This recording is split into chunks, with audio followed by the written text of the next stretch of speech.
Hello, it's Kenny from Revival Seeds, and welcome to our germ testing room, or I like to call it the white room for obvious reasons. We do a lot of germ testing in here throughout the year as we collect seed, and we also do a lot of germ testing in the greenhouse too, lining it out in different soil media. But there's something you can do before you plant your seeds, especially if you're starting seeds indoors in another week or two or three. One of the things you'd like to do is check the longevity and the viability of your seed. Now, most seeds that you would plant in the garden, herbs and so forth, will last 3 years plus, but there are some things like onions, leeks in the Liliaceae family that aren't very viable after a couple of years for different reasons. Also, if you've collected later seed that's near the end of the season, sometimes it's not mature. We sometimes have some of that, so we'd like to make sure we test it multiple times.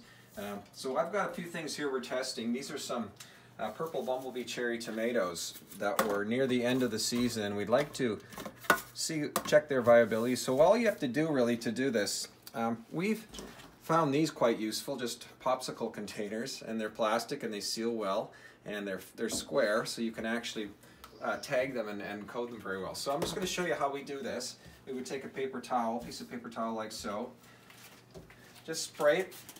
You don't want to soak it, but you want to make sure that it's nice and damp. And then so we're just going to take probably 10, 15, 20 seeds. I'd like to make sure I have a pretty good cross section here. There's probably about 15 or 20 in there. Some of them are stuck together, so that's not ideal, and then we'll just count them and see how they germinate after 4 or 5 days. So I'll just roll this up. That way we keep enough moisture within the medium itself, and they will sprout and they will germinate. The key is to get a good germination percentage, and so what we like to shoot for is about 90% if we can. Anything under 80 really becomes a question mark as to whether or not the seed has a good germination or viability, and so we would probably offer you extra seed if we were selling something that was just a little bit under 80. If it was under 70 or 60, we probably wouldn't put it for sale at all.